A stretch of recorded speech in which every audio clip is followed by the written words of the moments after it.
Bismillahirrahmanirrahim. Assalamualaikum warahmatullahi wabarakatuh. Perkenalkan, nama saya Muhammad Syahur Ramdhani. Saya semester 1 dari kelas reguler G. Sini saya ingin menyampaikan pengertian Al-Quran, nama-nama dan sifat-sifat Al-Quran, dan perbedaan antara Al-Quran, hadis Nabi, dan hadis Qudsi. Yang ke-1 yaitu pengertian tentang Al-Quran. Jadi Al-Quran menurut bahasa diambil dari qara'a yaqra'u Qur'anan, yang artinya yaitu bacaan. Nah, arti ini mempunyai makna yang dianjurkan kepada umat Islam untuk selalu membaca Al-Quran. Dan Al-Quran juga dibentuk dari isim masdar, yaitu al-qira'ah, yang berarti artinya itu menghimpun atau menyatukan, itu mengumpulkan. Jadi dikatakan demikian sebab seolah-olah Al-Quran itu mengumpulkan beberapa huruf, beberapa kata, dan beberapa kalimat secara tertib sehingga tersusun rapi dan benar. Oleh karena itu, Al-Quran harus dibaca dengan benar sesuai dengan makhrajnya, sifat-sifatnya, dan diamalkan dalam kehidupan sehari-hari dengan tujuan apa yang dialami masyarakat untuk menghidupkan Al-Quran baik secara teks, lisan, ataupun budaya. Allah berfirman, Inna ulyana jam'ahu wa qur'anah fa idza qara'nuhu fattabi qur'anah, yang artinya sesungguhnya kamilah yang menurunkan Al-Quran dan pasti kami pula yang memeliharanya. Quran Surat Al-Hijr ayat 17 dan 18. Dan Al-Quran juga menurut istilah yaitu firman Allah Subhanahu wa taala yang disampaikan kepada Nabi Muhammad SAW lewat perantaraan malaikat Jibril alaihissalam dan diterima oleh umat Islam dari generasi ke generasi dengan catatan tanpa adanya perubahan. Jadi dari semua kitab Injil, Zabur, Taurat, Al-Quran, jadi hanya Al-Quran saja yang tidak ada perubahannya dari zaman turunnya Al-Quran sampai sekarang. Gitu. Kedua, nama-nama dan sifat-sifat Al-Quran. Jadi Al-Quran itu mempunyai banyak nama yang semuanya menunjukkan ketinggian perannya dan kedudukannya. Dengan kata lain, Al-Quran merupakan kitab samawi atau kitab suci gitu, yang paling mulia. Jadi di antaranya banyaknya nama-nama Al-Quran, salah satunya yaitu ada Al-Furqan, Tanzil, Al-Zikir, dan Al-Kitab. Yang ke-1, kenapa Al-Quran dinamakan dengan nama Al-Furqan? Jadi Al-Quran dinamakan Al-Furqan sebagaimana dalam Quran Surat Al-Furqan ayat 1 yang berbunyi, A'udzubillahi minasyaitonirrajim, Bismillahirrahmanirrahim, Tabarakalladzi nazzalal furqana ala abdihi liyakuna lil alamina nadhira, yang artinya Maha suci Allah yang menurunkan Al-Furqan yaitu Al-Quran kepada hambanya agar dia menjadi pemberi peringatan kepada seluruh alam. Jadi kenapa Al-Quran dinamakan Al-Furqan? Yaitu karena makna tersebut dari kata Al-Furqana, yang artinya pemisah atau pembedaan. Dan kata lain, tujuan Al-Quran dinamakan Al-Furqan yaitu untuk membedakan antara yang benar dan yang salah, yang hak dan yang batil, sebagaimana Allah Subhanahu wa taala menurunkan Al-Quran kepada Nabi Muhammad SAW berfungsi sebagai petunjuk hidup yang jelas. Gitu.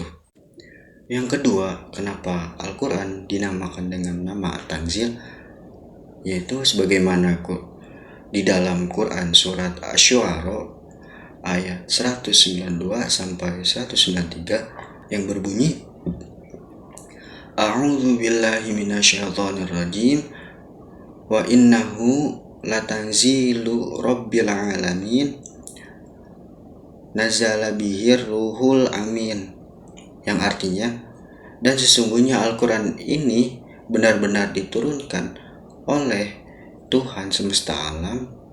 Dia dibawa turun oleh Ar-Ruh Al-Amin, yaitu Jibril, malaikat Jibril. Quran surat Asy-Syu'ara ayat 193 sampai ayat 192 sampai 193. Jadi kenapa dinamakan At-Tanzil, yaitu bahwa Al-Quran yang diturunkan oleh Allah Subhanahu wa Ta'ala kepada Rasulullah Shallallahu Alaihi Wasallam, yang diturunkan melalui proses tertentu secara bertahap-tahap dan disesuaikan dengan konteks dan peristiwa yang terjadi pada masa itu.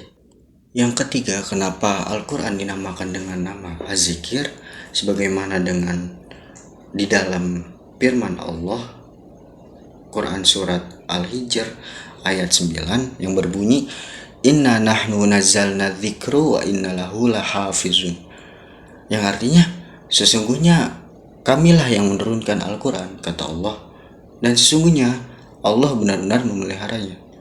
Quran surat Al-Hijr ayat 9. Jadi kenapa Al-Quran dinamakan dengan nama Az-Zikir, yaitu karena Al-Quran yang menjadi wahyu Allah itu bukan hanya dihafal dan dibaca saja gitu, tetapi harus diterapkan atau diamalkan dalam kehidupan sehari-hari, dan sebagai pengingat yang menguatkan keimanan, memberikan petunjuk, dan menjaga umat manusia dalam jalan yang lurus menuju ridha Allah Subhanahu wa Ta'ala. Yang terakhir, kenapa Al-Quran dinamakan dengan nama Alkitab, yaitu sebagaimana dengan firman Allah Quran surat Ad-Dukhan ayat 1 sampai 3 yang berbunyi, A'udzu billahi minasyaitonir rajim. Hamim wal kitabil mubin inna anzalnahu fi lailatin mubarakatin inna kunna mundzirin, yang artinya Hamim, demi kitab Al-Quran yang jelas, sesungguhnya kami, yaitu mulai menurunkannya pada malam yang diberkahi, sungguhnya kamilah yang memberi peringatan, kata Allah gitu. Jadi yang dinamakan Alkitab adalah bahwa Al-Quran ialah wahyu yang sempurna yang menjadi sumber petunjuk hidup bagi umat Islam dan menjadi pedoman yang jelas dalam segala aspek kehidupan, mulai dari masalah agama ataupun sosial. Adapun Al-Quran mempunyai sifat-sifat yang diantaranya salah satunya yaitu kesatu, sifat Al-Burhan yang artinya bukti kebenaran, dan Nur Mubin yang artinya cahaya yang terang. Dari kedua sifat itu adalah bukti yang jelas dan tidak terbantahkan atau tidak lagi dipertanyakan dan tidak lagi diperdebatkan tentang kebenaran wahyu, memberikan argumen dan dalil yang kuat tentang ajaran Islam. Dan juga cahaya yang terang, maksudnya yaitu yang memberikan petunjuk dan pencerahan bagi umat Islam agar menjadi hidup yang benar dan selamat di dunia dan di akhirat.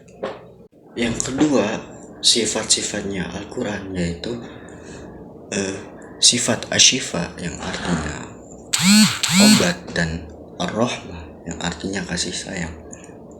Jadi yang dimaksud dari kedua sifat itu adalah bahwasanya Al-Quran menjadi obat bagi umat manusia agar terhindar dari penyakit, ya itu mah dari penyakit jasmani atau penyakit rohani.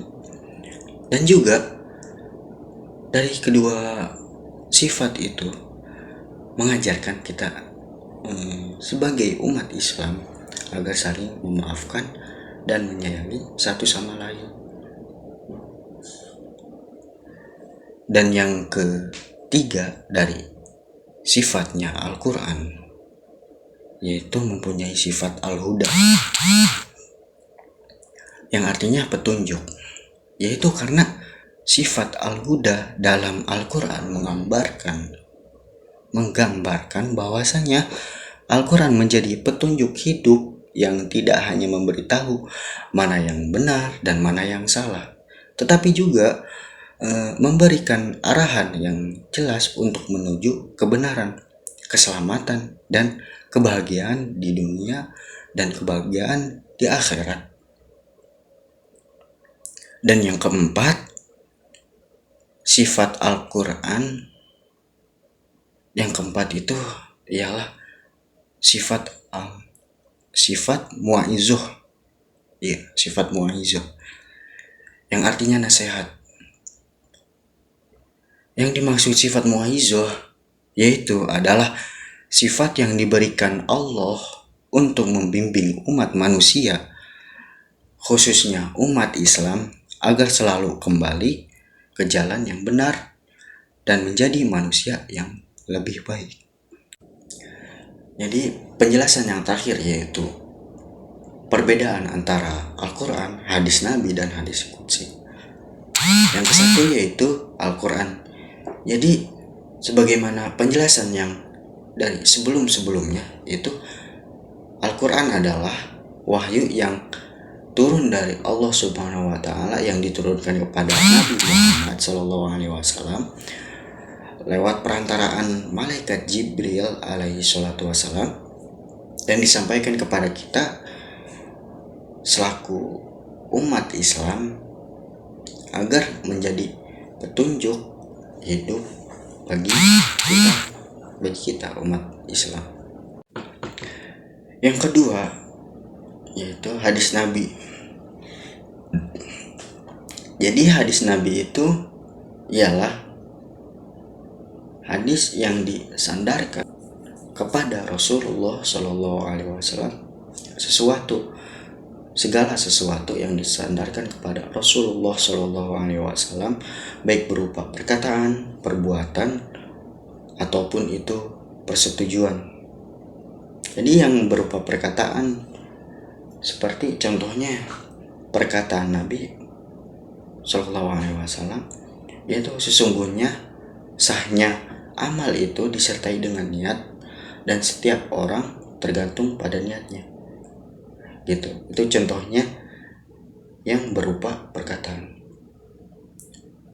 Nah, dan yang berupa perbuatan ialah seperti ajarannya pada sahabat mengenai bagaimana caranya mengerjakan sholat. Nah, itu yang berupa perbuatan. Dan yang terakhir yang berupa persetujuan ialah seperti beliau menyetujui suatu perkara yang dilakukan salah seorang sahabat, baik perkataan ataupun perbuatan, baik dilakukan di hadapan beliau atau tidak, tetapi beritanya sampai kepadanya gitu. Seperti contohnya misalnya mengenai makanan biawak yang dihidangkan kepada Rasul, di mana beliau dalam sebuah riwayatnya beliau itu hanya mendiamkan saja, yang berarti menyetujui bahwa daging biawak itu tidak haram. Daging biawak itu tidak haram dimakan. Namun pasti ada kaul dari ulama lagi, dikias lagi oleh ulama, dan begitu. Yang terakhir yaitu hadis qudsi. Hadis qudsi ialah hadis firman atau perkataan Allah Subhanahu wa taala, namun jenis firman Allah Subhanahu wa taala yang tidak termasuk Al-Qur'an. Jadi yang selain Al-Qur'an gitu. Hadis qudsi tetap sebuah hadis, tetapi Nabi Muhammad SAW menyandarkan hadis qudsi kepada Allah Subhanahu wa taala, pada Allah. Jadi maksudnya itu perkataan Allah Subhanahu wa taala itu diriwayatkan oleh Nabi Muhammad SAW dengan redaksi dari diri beliau dari diri beliau sendiri. Jadi kayak contohnya gitu, Rasulullah memimpikan sesuatu. Nah, mimpi itu ternyata datangnya dari Allah gitu. Contohnya itu. Jadi bila seseorang meriwayatkan hadis qudsi, maka dia meriwayatkannya dari Rasulullah SAW yang disandarkan kepada Allah Subhanahu wa taala.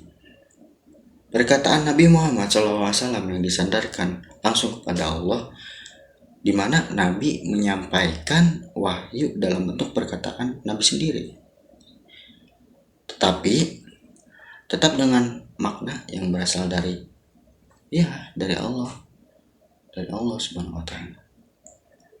Jadi ketiga-tiganya itu ya, Al-Qur'an, hadis Nabi, hadis qudsi, ketiganya itu saling melengkapi, di mana Al-Qur'an memberikan hukum dan pedoman, memberikan